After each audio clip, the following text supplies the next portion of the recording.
Kejaksaan Negeri Kejari Kabupaten Badung memusnahkan narkoba senilai Rp3.747.696.320. Kepala Kejaksaan Negeri Badung Suseno menjelaskan narkoba yang dimusnahkan tersebut adalah barang bukti dan barang rampasan pada Kejaksaan Negeri Badung yang telah mempunyai kekuatan hukum tetap.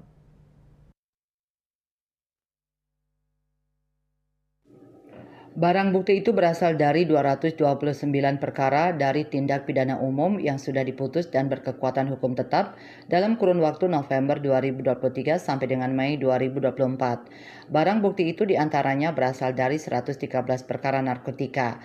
Barang bukti perkara narkotika terdiri dari ganja sebanyak 4.868,688 gram, tembakau sintetis 62,38 gram, ekstasi 235 gram dan 698 butir, sabu-sabu 1.372,21 gram, kokain 553,81 gram, hasis 129,26 gram, fisiotropika sebanyak 129,26 gram dan 82.551 butir.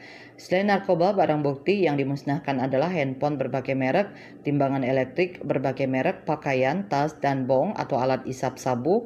Ada pula barang bukti tindak pidana orang dan harta benda, tindak pidana terhadap keamanan negara dan ketertiban umum, dan tindak pidana lainnya sebanyak 58 perkara.